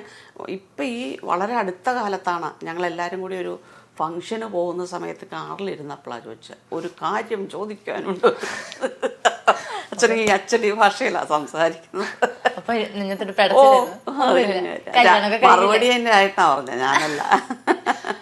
ഇപ്പം പുതിയ തലമുറയിലെ ഒരുപാട് ടൈപ്പ് പ്രണയങ്ങളാണ്. പണ്ടത്തെ പോലെയല്ല. പണ്ട് ഇപ്പൊ കത്തിലാണെങ്കിലും നമ്മൾ ഒരു തവണ തന്നെ കാണുക എന്ന് പറയുന്നത് അവർക്ക് അതൊരു സ്വർഗം പോലെയാണ്. പക്ഷെ ഇപ്പം വാട്സപ്പ് ഉണ്ട്, ഒരുപാട് പുതിയ ടെക്നോളജീസ് ഉണ്ട്, ഒരുപാട് ടൈപ്പ് ഓഫ് റിലേഷൻഷിപ്പ് ആണുള്ളത്. അപ്പൊ അതൊക്കെ കാണുമ്പോൾ ഈ കാലത്തായിരുന്നു കുറച്ചുകൂടെ നന്നായിട്ട് പ്രണയിച്ച് നടക്കായിരുന്നു എന്ന് തോന്നിയിട്ടുണ്ടോ? ഇല്ല, മറ്റേതിൻ്റെ ഒരു ഡെപ്ത് ഇപ്പം ഉണ്ടോ എനിക്കറിയില്ല. കാരണം വെച്ച് കഴിഞ്ഞാൽ നമ്മൾ അതിലത്തെ ഓരോന്നിനും വാല്യൂ ചെയ്തിരുന്ന പോസ്റ്റ്മാൻ്റെ പിന്നാലെ എത്ര ഓടിയുണ്ടോ. ഇപ്പം അത് വല്ല ആവശ്യമുണ്ടോ? നമ്മൾ ഈ സമയത്ത് നമുക്ക് മനസ്സിലുള്ളത് അറിയിക്കാൻ പറ്റുന്നില്ലേ? അപ്പം അതിനൊരു ത്രില്ലില്ല, കാത്തിരിപ്പിൻ്റെ സുഖമില്ലല്ലോ. ഒരു കത്ത് എഴുതി അതിന് മറുപടി, നമ്പറൊക്കെ ഇതിൻ്റെ ഇടയിൽ ഈ കത്ത് പോകണ്ടോ, പോസ്റ്റ്മാനാണോ പൊക്കണേതൊക്കെ അത് കാരണം നമ്പർ ഇട്ടാണ് കത്ത് ഇതാവുക. എൻ്റെ ഫ്രണ്ടിൻ്റെ വീട്ടിലാണ് കത്ത് വന്നിരുന്നതൊക്കെ. അപ്പോൾ ഈ കത്ത് നമുക്ക് കൃത്യമായിട്ട് കിട്ടുന്നുണ്ടോ എന്ന് പോലും ഉറപ്പില്ലായിരുന്നു ശരിക്കും. പിന്നെ കത്തുകൾ ഇപ്പോഴും ഉണ്ട് ഓർമ്മകൾ. ഇപ്പം പ്രണയത്തിന്റെ കാര്യം പറഞ്ഞു. അപ്പം ഇപ്പം സോഷ്യൽ മീഡിയയിൽ നോക്കിക്കഴിഞ്ഞാൽ നമ്മൾ എന്ത് കണ്ടന്റ് ഇട്ടാലും, അല്ലെങ്കിൽ നല്ല കണ്ടന്റ് ആണെങ്കിലും മോശമാണെങ്കിലും ഒക്കെ നെഗറ്റീവ് കമന്റ്സ് വരാറുണ്ട്. അതുപോലെ കമന്റ്സ് ഒക്കെ വായിക്കാറുണ്ടോ? വീഡിയോന്റെ ഒക്കെ താഴെ വരുന്ന എല്ലാം ഒന്നുമില്ല. അപ്പൊ ആ ഡാൻസിന്റെ ഒക്കെ കമന്റ്സ്, ഡാൻസിന്റെ കമന്റ്സ് ചിലതൊക്കെ വളരെ ബോറായിരുന്നു. കൂടുതൽ വായിച്ചാൽ നമുക്ക് വിഷമാവും. അതുകൊണ്ട് അതിന് നിന്നില്ല. എന്തായാലും ഇഷ്ടപ്പെട്ട ഒരുപാട് മെജോറിറ്റി ഇഷ്ടപ്പെട്ടവരാണ്. വേണമെന്ന് വെച്ച് ഡാൻസ് കളിച്ചൊന്നുമല്ല, അത് ഞാൻ അങ്ങനെ കളിച്ചു പോയതാ. ഇത് പടം കണ്ടിട്ടാണെങ്കിലും ആരെങ്കിലും ഒക്കെ വിളിച്ചിട്ട് നന്നായിട്ടുണ്ട് എന്നൊക്കെ പറയാം. നമുക്ക് ചില ആളുകൾ നമ്മൾ പ്രതീക്ഷിക്കാതെ വിളിക്കുമ്പോൾ ഭയങ്കര ഹാപ്പിനെസ് ആയിരിക്കില്ല. അപ്പൊ അങ്ങനെ എന്തെങ്കിലും ഈ ആവേശത്തിന് ശേഷം ഒരുപാട് പേര് വിളിച്ചിട്ടുണ്ടാവും. ഒരുപാട് പേര് ആവേശത്തിന് മുൻപ് വിളിച്ചവര് ഓർമ്മയുണ്ടോ? ഓക്കെ, വൈറസ് ആണെങ്കിലും ഇനി അല്ലെങ്കിൽ വേറൊരു പടം കണ്ടിട്ട് അമ്മ ചെയ്ത് നന്നായിട്ടുണ്ടായിരുന്നു. ഒരേ ആൾക്കാരല്ല വിളിച്ചത്. ആവേശം കണ്ടിട്ട് ശരിക്കും പറഞ്ഞാൽ ഒരുപാട് പേര്, ഇവിടുന്ന് മാത്രമല്ല, എനിക്ക് പുറത്തുനിന്ന് വരെ ഒരുപാട് പേര് വിളിച്ചിട്ടുണ്ട്. പുറം രാജ്യങ്ങളിൽ നിന്ന് പോലും മെസ്സഞ്ചറിലും ഒക്കെ ആയിട്ട് ഇത് വന്നിട്ടുണ്ട്. കോളുകളാണെങ്കിലും അവിടത്തെയൊക്കെ മീഡിയ ഇതുപോലെ റേഡിയോ ജോക്കി നമ്മുടെ പോലെ അവിടുത്തെ ദുബായ് അങ്ങനത്തെ അതൊക്കെ ഭയങ്കര സന്തോഷം തന്നെയായിരുന്നു. പിന്നെ സിനിമയിൽ നിന്ന് തന്നെ ഒരുപാട് പേര് എന്നെ വിളിച്ചിട്ടുണ്ടായിരുന്നു. അതൊക്കെ ഭയങ്കര സന്തോഷം തരുന്ന കാര്യം തന്നെ. ഒരു ഇന്റർവ്യൂല് പറഞ്ഞിട്ടുണ്ട് ദർശനയുടെ നെപ്പോ മമ്മിയാണ് മലയാളത്തിലെ എന്നുള്ളത്. അത് കേട്ടപ്പോൾ എന്ത് തോന്നി? അത് ഞങ്ങൾ 4 പേരും അങ്ങോട്ടും ഇങ്ങോട്ടും നമ്മൾ ഇപ്പോൾ ദർശനയ്ക്ക് വേണ്ടി ഞാൻ പറയുമോ അല്ലെങ്കിൽ എനിക്ക് വേണ്ടി ദർശനം അങ്ങനെയൊന്നും ഉണ്ടായിട്ടില്ല. അപ്പം ഇത് ഞാൻ അങ്ങനെ ഒരു ഓഡിഷൻ വന്നു, ഞാൻ ചെയ്തു. അവളുടെ വഴിയിൽ അവൾ ചെയ്തു. രായട്ടൻ്റെ വഴി ഓഡീഷന് പോയി. മറ്റേ ആൾക്ക് സിനിമ വേണ്ട എന്ന് പറഞ്ഞിട്ട്. ഇപ്പോൾ ഭാവനയ്ക്ക് നമ്മൾ ആരെങ്കിലും ഹെൽപ്പ് ചെയ്താൽ വേണമെങ്കിൽ പറയാം അത് അങ്ങനെയാണ് സിസ്റ്റർ എന്ന് പറഞ്ഞു. പക്ഷെ അല്ലാതെ ഞങ്ങൾ 3 പേരും ഇപ്പോഴും ആണ്. ഒരാളും അങ്ങോട്ടും ഇങ്ങോട്ടും. നിങ്ങൾ ഈ ഇടയിൽ ആരാണ് ഫസ്റ്റ് ശരിക്കും സിനിമാ ഫീൽഡിലേക്ക് വന്നത്? എനിക്കിപ്പോഴും അറിഞ്ഞൂടാ. കുറേ പേര് ചോദിച്ചു. അതാ എനിക്കറിയില്ല. ഞാൻ ഓൾറെഡി സീരിയൽ ചെയ്യണ്ടായിരുന്നു. ദർശന സിനിമയിൽ വരുമ്പോഴും ഞാൻ സീരിയൽ ഒരെണ്ണം ചെയ്തുകൊണ്ടിരിക്കുന്നുണ്ടായിരുന്നു. അത് അബ്രപ്റ്റായിട്ട് നിൽക്കുക ചെയ്തത്. പിന്നെ മഴവിൽ മനോരമയിൽ അവരുടെ. അപ്പോൾ അത് പിന്നെ ഉണ്ടായില്ല. പിന്നെ ഒരുപാട് എണ്ണത്തിലേക്ക് വിളിച്ചു. എനിക്ക് പിന്നെ കുട്ടികൾക്കും യാതൊരു താല്പര്യവുമില്ല സീരിയൽ. അന്ന് ആദ്യത്തെ ഒരു ഇതിൽ നമ്മൾ ഈ പറഞ്ഞ മാതിരി എന്തെങ്കിലും ഒരു കയറാൻ ഒരു വഴി എന്നുള്ള നിലയ്ക്ക് വിളിച്ചുടനെ ഓഡീഷന് പോയിട്ട് തന്നെയാണ് കിട്ടിയത്. നല്ല ക്യാരക്ടറായിരുന്നു. ഭാവന ഫുൾ തിയേറ്റർ ആണ്. അപ്പം എപ്പോഴെങ്കിലും ചോദിച്ചിട്ടുണ്ട് സിനിമയിൽ ചെയ്തൂടെ? അല്ലെങ്കിൽ ഞാൻ ചോദിച്ചിട്ടുണ്ട്. പക്ഷെ അവൾക്ക് ഓൺ ദി സ്റ്റേജ് ഉള്ള ഇത് തന്നെയാണ് ഇഷ്ടം, നാടകം തന്നെയാണ് ഇഷ്ടം. ഇപ്പൊ പറയേണ്ട പോലെ മിന്നൽ മുരളിയൊക്കെ പോലത്തെ പ്രത്യേകതയുള്ള സംഭവങ്ങൾ, യുണീക്ക് ആയിട്ടുള്ളത്. കാരണം അതൊക്കെ എപ്പോഴും ആൾക്കാർ ഓർത്തിരിക്കുകയും കൂടെ ചെയ്യല്ലോ. അത് മാം ജ്യോതിഷം പഠിച്ചിട്ടുണ്ട് എന്ന് ഞാൻ കേട്ടിരുന്നു. അപ്പം അതിന്റെ ഒരു മോട്ടീവ് എന്തായിരുന്നു? ഒരു കൗതുകത്തിനാണോ? അല്ലല്ല, കൗതുകത്തിനല്ല. എനിക്ക് കുട്ടിക്കാലം തൊട്ടേ 2 കാര്യങ്ങളിൽ തന്നെയായിരുന്നു. ഇവൻ ഞങ്ങളുടെ കല്യാണം പോലും ഒരുപാട് പേരെ കണ്ടിട്ടാണ് ആക്കി വെച്ചത്. അപ്പം അന്ന് തൊട്ടേ ഞാൻ വിചാരിച്ചു ഇവരൊക്കെ എങ്ങനെ ഇത് പറയുന്നത്, എന്തിൻ്റെ ബേസിലാണ്, ആ ഒരു ക്യൂരിയോസിറ്റി പണ്ടും ഉണ്ടായിരുന്നു എനിക്കിത്. ഇതെങ്ങനെയാണ് ഒന്നും കാണാതെ ഇവരെങ്ങനെ ഇത് പറയുന്നതെന്നുള്ളത് അതറിയാൻ വേണ്ടി തന്നെയാണ് ഞാൻ പഠിച്ചത്. പിന്നെ ജീവിതത്തിലെ ഒരുപാട് അനുഭവങ്ങളുണ്ട്. അതെല്ലാം നമുക്ക് തന്നെത്താൻ അനലൈസ് ചെയ്തു. പക്ഷെ പിന്നെ മനസ്സിലായ നമ്മളുടെ കാര്യങ്ങൾ നമ്മൾ തന്നെ നോക്കുമ്പോൾ അതിന് പ്രത്യേകിച്ചൊരു കറക്റ്റ് ഇത് കിട്ടുന്നില്ല എന്ന് എനിക്ക് എപ്പോഴൊരു ഫേവറിസം വരും. നമ്മൾ നോക്കും. ഇപ്പം നമ്മളൊരു കബഡി എടുക്കുകയാണെങ്കിൽ പോലും ഈ സമയത്ത് നമുക്ക് കിട്ടാൻ പോകുന്ന രാശി ഏതാണ് നമ്മുടെ ഉള്ളിൽ, അപ്പം വേണ്ട അങ്ങനെ ഒരു നമ്മുടെ കാര്യം ചെയ്യുമ്പോൾ ടെൻഷനാണ്. അത് വേണ്ട. പുറത്തുനിന്ന് കൺസൾട്ടേഷൻ ഉണ്ടായിരുന്നു. ഞാൻ കൊറോണയ്ക്ക് മുമ്പ് വരെയൊക്കെ ഉണ്ടായിരുന്നു. ഇപ്പം ഇല്ല. അപ്പൊ അതൊക്കെ കറക്റ്റ് ആയിരുന്നു? അങ്ങനെ പറയാൻ പറ്റില്ല. ഇതൊക്കെ ഒരു ഊഹാപോഹ ഒരു പരിധി വരെ കേട്ടോ. കറക്റ്റായിട്ട് ചെയ്യുന്നവർ ഒരുപാട് പേരുണ്ടാവുമായിരിക്കും. എനിക്ക് അത്ര 100% പെർഫെക്റ്റ് ആയിട്ട് ആരെങ്കിലും ഉണ്ടോ? ദൈവം അല്ലേ ഉള്ളൂ. ഇപ്പൊക്കെ കുറേയും കൂടി എനിക്ക് ദൈവം എല്ലാം തീരുമാനിക്കുന്നുണ്ട്. പിന്നെ എന്തിനാ നമ്മൾ അതിൻ്റെ ഇടയ്ക്കൊരു എന്ന് തോന്നാറുണ്ട് പലപ്പോഴും. പക്ഷെ പലർക്കും ഇപ്പൊ ഈ ജ്യോതിഷം നോക്കാൻ വരുന്ന ആളുകൾ തന്നെ ഫുൾ അതിന്റെ താല്പര്യപ്പെട്ടിട്ട് വരുന്നതായിരിക്കില്ല. അപ്പം വീട്ടിൽ നിന്നാണെങ്കിൽ മക്കളെ ചിലപ്പോൾ ഉന്തി പിടിച്ച് കൊണ്ടുവരുന്നത്. അപ്പം അവരൊരുപാട് ഇങ്ങോട്ടേക്ക് ട്രിഗർ ചെയ്യുന്ന ടൈപ്പ് കാര്യങ്ങൾ പറയും. വന്നിട്ടുമുണ്ട് അങ്ങനത്തെയൊക്കെ. പ്രത്യേകിച്ചും ഈ പ്രേമവിവാഹത്തിന് അമ്മമാരാണ് വന്നിട്ട് ബഹളം ഉണ്ടാക്കുക. പക്ഷെ അത് ഞാൻ എപ്പോഴും കുട്ടികളുടെ കൂടെ തന്നെ. അവർ തീരുമാനിച്ചിട്ടുണ്ട് കല്യാണം കഴിക്കാൻ, ഞാൻ ഇവരോട് പറഞ്ഞ് മനസ്സിലാക്കും. ഒരു ജീവിതം മുഴുവൻ ജീവിക്കേണ്ടത് അവരല്ലേ. ഇവർ പെട്ടെന്ന് ഇവരുടെ ഒരു ചിലപ്പം ജാതിയുടെ പേരിലായിരിക്കും, അല്ലെങ്കിൽ ചിലപ്പം പ്രസ്റ്റീജിൻ്റെ പേരിലായിരിക്കും, അല്ല ജോലിയുടെ പേര്, എന്തിന് തന്നെ ആയാലും ഒരു ലൈഫ് മുഴുവൻ ജീവിക്കേണ്ടത് ഇവരിപ്പോൾ കുറേ കൊല്ലമായിട്ട് അറിയുന്നവരായിരിക്കും. ഈ കാരണങ്ങൾ കൊണ്ട് വേണ്ടാന്ന് വെച്ചാൽ ഈ രണ്ട് വ്യക്തികളല്ല അതുകൊണ്ട് വിഷമിക്കാൻ പോണേ. രണ്ട് ഫാമിലികൾ പിന്നെ ഇവർക്ക് ഇഷ്ടമില്ലാത്ത എന്തിലേക്കുമാണ് കൊണ്ടെത്തിക്കുന്നതെങ്കിൽ രണ്ട് കുടുംബങ്ങൾ തന്നെ അതിൽ ചിലപ്പോൾ പ്രശ്നമായി വരില്ലേ. എന്തിനാ അതിനൊക്കെ പോണേ? കുട്ടികളുടെ ഇഷ്ടം നോക്കിക്കൂടെ കുറേയൊക്കെ? അതിൽ ശരിയുണ്ടെങ്കിലോ ഒന്ന് ചിന്തിക്കണം. അതെ. അപ്പം ഒരുപാട് മാം ഭയങ്കര ഹാപ്പിനെസ് ആണ്, ഹാപ്പി ആയിട്ടിരിക്കുന്നു എന്ന് പറഞ്ഞപ്പം ഞാൻ കണ്ടു ഒരുപാട് പ്രഭാഷണങ്ങൾ കേൾക്കുന്ന. അതെ, ഒരുപാട് കേൾക്കാറുണ്ട്. അപ്പം അതിന് മോട്ടിവേഷണൽ സ്പീക്കിംഗ് അങ്ങനെ ഒരു ഫേവറേറ്റ് ഒരാളോ അങ്ങനെ ഉണ്ടോ? ഗോർ ഗോപാൽദാസിന്റെ എനിക്ക് ഭയങ്കര രസമാണ് കേൾക്കാനായിട്ട്. ഭയങ്കര ഹ്യൂമറസ് ടോക്സ് ആണ് അതൊക്കെ. അതുമല്ല നമ്മൾ തന്നെ ഹാപ്പി ആവും ശരിക്കും പറഞ്ഞാൽ. അത് കക്ഷിയുടെ ബുക്കുകളാണെങ്കിലും അതെ, വായിച്ചു കഴിഞ്ഞാൽ നല്ല രസമാണ്. ഞാൻ ഏറ്റവും ഫാസ്റ്റ് വായിച്ചിട്ടുള്ളത് കക്ഷിയുടെ 2 ബുക്കുകളായിരുന്നു.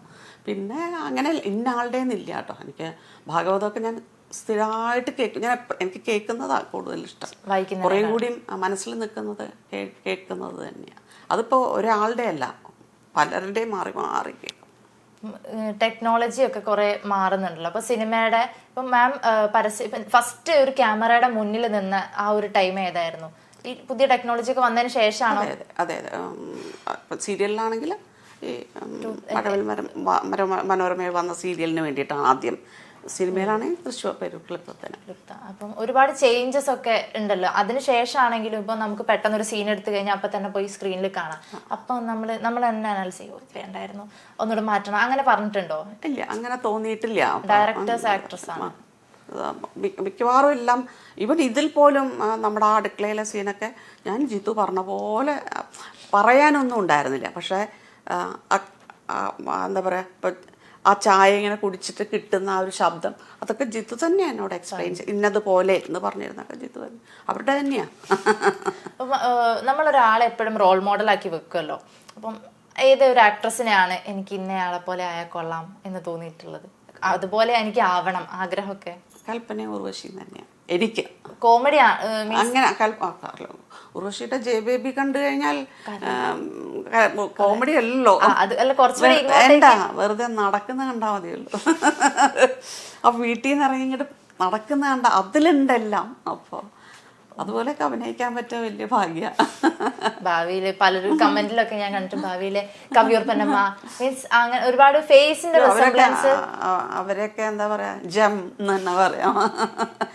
അങ്ങനെ ആരെയും പോലെ അവരുടെ കുറച്ച് കഴിവുകൾ എനിക്ക് കിട്ടിയിരുന്നെങ്കിൽ എന്ന് തോന്നിയിട്ടുള്ളത് ഇവർ രണ്ടുപേര് തന്നെയാണോ? അല്ല, ഞാൻ ഏറ്റവും കൂടുതൽ ആഗ്രഹിച്ചത് ഇവരുടെ ഇത്ര സ്പോണ്ടേനിയസ് ആയിട്ടാണ് ഉർവശിയും കൽപ്പനയൊക്കെ ചെയ്തത്. അത് എപ്പോഴും ഓർക്കാം. പിന്നെ കാണുന്നവരൊക്കെ പറയാം അതേപോലെ ഞാനീ കാണിക്കുന്ന കോപ്രായങ്ങളൊക്കെ അതേപോലെയാണെന്ന് എപ്പോഴും കാണുന്നവരൊക്കെ പറയും. അപ്പം അവരെയാണ് കൂടുതൽ ഇങ്ങനെ കിടക്കുന്നതുകൊണ്ടില്ല. ഇപ്പൊ ഉള്ള പ്രൊജക്ട്സും കാര്യങ്ങളൊക്കെ എങ്ങനെയാണ്, ഏതൊക്കെയാണ്? ഓൾറെഡി 3-4 വരാനുണ്ട്. അഭിലാഷം, പണി, അതൊക്കെ വരാനുള്ള സിനിമകളാണ് ഉള്ളതാണ്. 4 വരാനുണ്ട്. പിന്നെ ഷോർട്ട് ഫിലിംസ് 2 വരാനുണ്ട്. ഇപ്പം വന്ന് നിൽക്കുന്ന സംസാരിച്ചുകൊണ്ടിരിക്കുന്ന സിനിമകൾ കുറേ എണ്ണമുണ്ട്. ഒരുപാട് സബ്ജക്ട്സ് വരുന്ന സമയത്ത് ഇപ്പം ഡിഫറെന്റ് ജോണർ ഒക്കെ ആണെങ്കിൽ അത് നമുക്ക് ഈ ക്യാരക്ടറൊക്കെ പിടിക്കുന്ന സമയത്ത് ഒരു കൺഫ്യൂഷൻ ആയല്ലോ. അപ്പുറത്ത് ഭയങ്കര കോമഡി ചെയ്തിട്ട് ഇവിടെ വന്ന് ഭയങ്കര സീരിയസ് ഒക്കെ ചെയ്യുമ്പോൾ അത്ര തിരക്കൊന്നുമില്ല.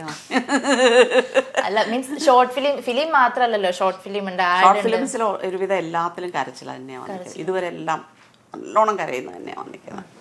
എല്ലാവരും ചിരിക്കണമായിരുന്നു എന്നൊക്കെ അങ്ങനെയില്ല. ഷോർട്ട് ഫിലിംസ് എല്ലാം ഡെപ്തുള്ള ക്യാരക്ടേഴ്സാണ് കിട്ടിയിരിക്കുന്നത് ഇതുവരെ എനിക്ക്. ചെയ്തതിൽ ഇഷ്ടപ്പെട്ടൊരു ഷോർട്ട് ഫിലിം ഏതാ? എല്ലാ ഷോർട്ട് ഫിലിമും എനിക്ക് ഇഷ്ടമാണ്. ഇതുവരെ ചെയ്ത എല്ലാം എനിക്ക് നല്ല ഇഷ്ടമാണ്. എല്ലാം ഒരുവിധം യങ്സ്റ്റേഴ്സിൻ്റെ കൂടെയാണ് ചെയ്തത്. അതുകൊണ്ട് തന്നെ നമുക്ക് കിട്ടേണ്ട റെസ്പെക്റ്റും നമുക്ക് കിട്ടേണ്ട സ്പേസും എല്ലാം ആ ക്യാരക്ടറിൻ്റെ ഡെപ്ത് ആണെങ്കിലും ശരിക്കും സിനിമയെക്കാട്ടിലും എനിക്ക് ഷോർട്ട് ഫിലിംസിൽ തന്നെയാണ് കിട്ടിയത്. എല്ലാം ഇഷ്ടപ്പെട്ട് ചെയ്തത് തന്നെയാണ്. ഇപ്പം മാമിനെ എപ്പോഴും കാണുമ്പോൾ നമുക്ക് ചോദിക്കാൻ പറ്റുന്ന ഫസ്റ്റ് ചോദ്യം ഹാപ്പി അല്ലേ എന്നുള്ള. പക്ഷെ എന്തായാലും എല്ലാവരുടെ ജീവിതത്തിൽ ഒരു അപ്സ് ആൻഡ് ഡൗൺ അല്ലെങ്കിൽ ഒരു സാഡ് പോർഷൻ ഉണ്ടാവും. അങ്ങനെയുള്ള സമയത്ത് എന്താണ് മാമിനെ തിരിച്ചു കൊണ്ടുവരാൻ, ഹാപ്പി ആക്കാനുള്ള ഒരു ഘടകം എന്താണ്? ഞാൻ ഏറ്റവും കൂടുതൽ ഈ പറഞ്ഞ പോലത്തെ പ്രഭാഷണങ്ങൾ കേൾക്കൽ തന്നെയാണ് ഏറ്റവും കൂടുതൽ സമയം. ഞാൻ ശരിക്കും പറഞ്ഞാൽ രാവിലത്തെ ഒരു കുറേ സമയം ഇതിന് തന്നെയാണ് ചിലവഴിക്കുന്നത്. ഒരു സമയത്ത് വലിയ ആഗ്രഹമായിരുന്നു ഇതേപോലൊരു സംസാരിക്കാൻ പറ്റുന്ന ഒരു സമയമാണ്. അതുണ്ടാവുമെന്ന് തോന്നുന്നില്ല. അറിയില്ല, അത്രയ്ക്കൊക്കെ വാക്കുകളൊക്കെ കിട്ടാനുള്ള പരിചയം ഉണ്ടാവുമോ എനിക്കറിയില്ല. ഒരു പക്ഷേ ഞാനൊരു ടീച്ചർ ആവാതിരിക്കാൻ വിചാരിച്ചതും ഈ ഒരു കാരണം കൊണ്ട് തന്നെ. കുട്ടികൾ സംശയം ചോദിക്കുമ്പോൾ പറഞ്ഞു കൊടുക്കാൻ പാകത്തിന് ഞാൻ അതായിട്ടില്ല ഞാൻ, എനിക്ക് തന്നെത്താൻ തോന്നുന്നൊരു അത് തന്നെ. ഇപ്പം ഇതിനും ഇപ്പം എന്നോടൊരു സബ്ജക്റ്റ് തന്നിട്ട് സംസാരിക്കാൻ പറഞ്ഞാൽ എനിക്ക് അറിഞ്ഞൂടാ, ഞാൻ അങ്ങനെ എനിക്ക് പറയാൻ പറ്റുമോയെന്നറിയില്ല. പഠിച്ചിട്ടൊക്കെ ആണെങ്കിൽ ഓക്കെ, പഠിച്ചിട്ടാണെങ്കിൽ നമ്മൾ ബൈഹാർട്ട് പഠിക്കുന്ന പോലെ അല്ലല്ലോ ഒരു പ്രഭാഷണം അല്ലെങ്കിൽ ഒരു വരുന്നത്. അല്ല, ആ ടോപ്പിക്കിനെ പറ്റി അത്രയും ഡെപ്തായിട്ട് കുട്ടിയെ ഇപ്പോൾ ദർശനയൊക്കെ അല്ലെങ്കിൽ ഭാവനയൊക്കെ ഏതെങ്കിലും ഒരു അവരുടെ നാടകം ചെയ്യുമ്പോൾ ഏതെങ്കിലും ക്യാരക്ടറിനെ പറ്റിയിട്ട് ഹിസ്റ്ററിയിലെ ഏതെങ്കിലും അത് ചോദിച്ചാൽ ഞാൻ കണ്ടുപിടിച്ച് അതിനെപ്പറ്റി നോക്കിയിട്ട് പോയിന്റ് നോട്ട് ചെയ്തിട്ട് പറഞ്ഞു കൊടുക്കാറുണ്ട്. പക്ഷെ അത് എനിക്ക് വേണ്ടി മാത്രം ഇതുവരെ അങ്ങ് നടന്നിട്ടില്ല. ഇനി നടക്കുമായിരിക്കും, അറിയില്ല. അത് മാത്രം ഡ്രീമായിട്ട് തന്നെ കിടപ്പുണ്ട്. നടക്കും. ഇപ്പോ നമ്മളിപ്പോ സിനിമയിൽ വരുന്ന ചെറുപ്പത്തിൽ നമ്മൾ ആഗ്രഹം മാത്രമായിരുന്നു എൻ്റെ ഡ്രീം തന്നെ, അതൊരു ഡ്രീമായിട്ട് തന്നെ ഇരിക്കുള്ളൂ എന്ന് വിചാരിച്ചു. ഒരിക്കലും പ്രതീക്ഷിച്ചിട്ടില്ല ഇങ്ങനെ ഇറങ്ങുമ്പോ എല്ലാരും തിരിച്ചറിയുന്നു. ചേഞ്ച് ഭാവിയിലും വരാമല്ലോ. നമ്മുടെ മക്കള് നമ്മുടെ മക്കൾ എന്ത് ചെയ്താലും അമ്മമാർക്ക് ഭയങ്കര ഹാപ്പി ആയിരിക്കും. അവര് നമ്മുടെ തൻകുഞ്ഞ് പൊൻകുഞ്ഞ് എന്നുള്ള പോലെ ആയിരിക്കും. എങ്കിൽ കൂടെ ദർശന ചെയ്ത സിനിമകളിൽ ഏറ്റവും ഇഷ്ടപ്പെട്ട അല്ലെങ്കിൽ ഈ ക്യാരക്ടർ കൊള്ളാം, അത് അവള് ഭയങ്കര ഭംഗിയായിട്ട് ചെയ്തിട്ടുണ്ട് എന്ന് തോന്നിയിട്ടുള്ള ഒരു ക്യാരക്ടർ ഏതാ? ഫൈറ്റ്. അല്ല, ഫൈറ്റിനെക്കാട്ടിലും എടുത്ത ഹാർഡ് വർക്കിനുള്ള റിസൾട്ട് അതേപോലെ കിട്ടിയിട്ടുണ്ട് ആ സിനിമയിൽ. പിന്നെ അവൾ ചെയ്ത് സെലക്ട് ചെയ്യുന്നതെല്ലാം എനിക്കെല്ലാം അവളുടെ ചെയ്തത് ഇഷ്ടം. ഹൃദയം എനിക്ക് നല്ല ഇഷ്ടമാണ്. അവളുടെ പാർട്ട് എനിക്ക് ഭയങ്കര ഇഷ്ടമാണ്. വെച്ചിരുന്ന കുറേ നാളതായിരുന്നു. പിന്നെ ഡിയർ ഫ്രണ്ട്, അതിനകത്ത് ആ ഒരു അവരുടെ എല്ലാവരുടെയും കൂടെ ഒരു ഫ്രണ്ട്ഷിപ്പ് അതെനിക്ക് ഭയങ്കര ഇഷ്ടമായിരുന്നു. അത് എല്ലാം എനിക്ക് പാരഡൈസ് ശരിക്കും പറഞ്ഞാൽ റോഷൻ്റെ ഏതേ ദർശനയുടെ ഏതേ ആ സിനിമ വണ്ടർഫുൾ ഫിലിം. അതിപ്പോൾ ആൾക്കാർ ഇങ്ങനെ റിവ്യൂ പറഞ്ഞുകൊണ്ടിരിക്കും. ഭയങ്കര രസമാട്ടോ ആ സിനിമ. ഭാവനയുടെ കേസ് എടുക്കുകയാണെങ്കിൽ തിയേറ്റർ സിനിമയുടെ ആക്ടിങ്ങും തിയേറ്ററിൻ്റെ ആക്ടിങ്ങും ഭയങ്കര ഡിഫറെൻ്റ് ആണ്. മറ്റേത് കുറച്ചുകൂടെ എക്സ്പ്രസീവ് ആണ്. അപ്പം അതിൻ്റെ ഇതിലേക്ക് പോകുന്ന സമയത്ത് മാം നാടകം ചെയ്തിരുന്നില്ല, അപ്പം അതിനെങ്ങനെയാണ് ക്രിട്ടിസൈസ് ചെയ്യുന്നത്? ഭാവനയെക്കാട്ടിലും ഒരുപാട് ലൗഡാണ് നാടകം. നമ്മൾ ഫ്രണ്ടിലിരിക്കുന്ന ആളും ബാക്കിലിരിക്കുന്ന ആളും ഒരേപോലെ അത് കേൾക്കാൻ പാകത്തിനായിരിക്കും. അത്രയും നമ്മുടെ ഫേസും എക്സ്പ്രഷൻസും സൗണ്ടും അത്രയും ലൗഡായിട്ട് തന്നെയാണല്ലോ നമ്മൾ കാണിക്കുന്നത്. ഭാവന ഓൺ സ്റ്റേജ് ഭയങ്കരമായിട്ട് തോന്നിയിട്ടുണ്ട്, എനിക്ക് ഭയങ്കര രസമായിട്ട് തോന്നിയിട്ടുണ്ട്. ഞാൻ പലപ്പോഴും ഇവർ രണ്ടുപേരും കേട്ടോ, ദർശനയുടെ അതെ, പിന്നെ കണ്ടിട്ട് ഞാൻ തന്നെ ഇങ്ങനെ ഇരുന്ന് പോയിട്ടുണ്ട്. ഇങ്ങനെ നമ്മൾ സിനിമയിലെ പോലെ ഒറ്റ ഇതിൽ ഡയലോഗ് ഇത്രയല്ലല്ലോ, ഒരു ഫുൾ നാടകം നമ്മൾ പറഞ്ഞെത്തിക്കേണ്ടത്. അപ്പോൾ എനിക്കെന്നെ ഇപ്പം ആലോചിക്കാൻ ഞാൻ പണ്ടിങ്ങനെ ചെയ്തിരുന്നതെന്ന് ഇപ്പം എന്നോട് പറഞ്ഞാൽ പറ്റില്ല. ചിലപ്പോൾ പ്രായത്തിൻ്റെ വ്യത്യാസമായിരിക്കും. പക്ഷെ നാടകങ്ങൾ ഒരാഴ്ച ഓടുന്ന ഒരു നാടകമാണെങ്കിൽ ഇന്ന് കണ്ട പോലെ അല്ല നമ്മൾ നാളെ കാണുക. നമുക്ക് ഇംപ്രവൈസ് ചെയ്യാൻ ഒരുപാട് അവസരങ്ങളാണ് അതിനകത്ത്. അപ്പം ടുവേർഡ്സ് ലാസ്റ്റ് ആകുമ്പോഴേക്കും അതിൻ്റെ ഒരു അൾട്ടിമേറ്റ് ആയിട്ടുണ്ടാവും. അതിൻ്റെ വ്യത്യാസം അതായിരിക്കാം ഭാവന നാടകം എന്ന് തന്നെ പറയുന്നത്. കുട്ടിക്കാലത്തെ നമ്മളിപ്പോൾ ഇവരെ നമ്മളൊക്കെ ദർശനനെ കാണാൻ തുടങ്ങിയപ്പോൾ തൊട്ട് ദർശന ഭയങ്കര ബോൾഡാണ്. ഇപ്പം ഭാവനയുടെ കാര്യങ്ങൾ നിങ്ങൾ പറഞ്ഞിട്ടാണെങ്കിലും കേൾക്കുമ്പോൾ ഭയങ്കര ബോൾഡാണ്. കുട്ടിക്കാലത്തെ ഇവർ ഇതേപോലെ ഒരു ബോൾഡ് അല്ലെങ്കിലും സ്വന്തമായിട്ട് തീരുമാനങ്ങളൊക്കെ രണ്ടുപേരും ഇൻഡിപെൻഡൻ്റ് ആയിരുന്നു. നമുക്ക് യാതൊരു ബോധറേഷൻസും ഇല്ലായിരുന്നു. ആദ്യം ആകെ ഭാവനയെ മാത്രം ഒരു കണക്ക് പഠിപ്പിക്കാനും മലയാളം പഠിപ്പിക്കാനും ഒരു ശ്രമമൊക്കെ നടത്തി. അവിടെ 4th സ്റ്റാൻഡേർഡ് 5th മലയാളം തുടങ്ങുന്നുള്ളൂ. അപ്പോൾ ഭാവനയും ഞാനും കൂടെ വെറുതെ ആവശ്യമില്ലാതെ വഴക്കണ അവസാനം നിർത്തി. അവരെന്താ വെച്ചാൽ കിട്ടുന്ന മാർക്ക് മതി, അങ്ങനെയാണ്. അപ്പൊ മാം ഓഡിഷനൊക്കെ പോകുന്ന സമയത്ത് ഇങ്ങനെ പറഞ്ഞു തരും, ഓക്കെ അമ്മ ഇങ്ങനെ ചെയ്യണം, കുറച്ച് ഇൻസ്ട്രക്ഷൻ അതൊന്നും പറഞ്ഞില്ല. അവനോന്റെ എല്ലാരും അവനോന്റെ ചെയ്താൽ മതി അഭിപ്രായങ്ങൾ പടം കണ്ടിട്ട് പറയും, അത് കഴിഞ്ഞിട്ടേ പറയുള്ളൂ. ഓക്കെ. അപ്പൊ മാം ഇപ്പോഴും ഡാൻസ് ഒക്കെ തുടരുന്നുണ്ടോ? ഇല്ല. ദർശന ഗ്രിഗോറിയനിലാണ് ഇവിടെ ലാസ്റ്റ് പഠിച്ചിരുന്ന സ്കൂള്. അപ്പോൾ അവളുടെ സ്കൂള് കഴിയുന്നത് വരെ ആ സ്കൂളിൽ നിന്നുള്ള ചെറിയ ചെറിയ പ്രോഗ്രാംസിന് നമ്മൾ കൊണ്ടുപോകാറുണ്ടായിരുന്നു. അപ്പൊ ഇനി ഒരു ഡാൻസിനൊക്കെ ഒരു ക്യാരക്ടർ വന്നാൽ എന്ത് ചെയ്യും? ഡാൻസ് സിനിമയിൽ വന്നാൽ ചെയ്യും. ടീച്ചറായിട്ടാണെങ്കിലും അല്ലെങ്കിൽ എന്തെങ്കിലും ചെറിയ പോർഷൻസ് അതൊക്കെ ചെയ്യും. അതിന് കുഴപ്പമില്ല, റെഡിയാണ്. അപ്പൊ എന്തായാലും ഇപ്പോഴുള്ള പ്രോജക്ട്സും കാര്യങ്ങളൊക്കെ നന്നായിട്ട് മുന്നോട്ട് പോട്ടെ. ഇനിയും നമുക്കിനി പുതിയ പടങ്ങളുടെ ഭാഗമായിട്ട് വീണ്ടും കണ്ടുമുട്ടാം, കാണാം. അപ്പൊ നമുക്ക് ഫാമിലി ആയിട്ട് നമുക്ക് ഓണത്തിനൊക്കെ അടിച്ചു പൊളിക്കാം, സെറ്റാവാം. ഓണത്തിനെ നമുക്ക് സെറ്റാക്കാം. Thank you so much.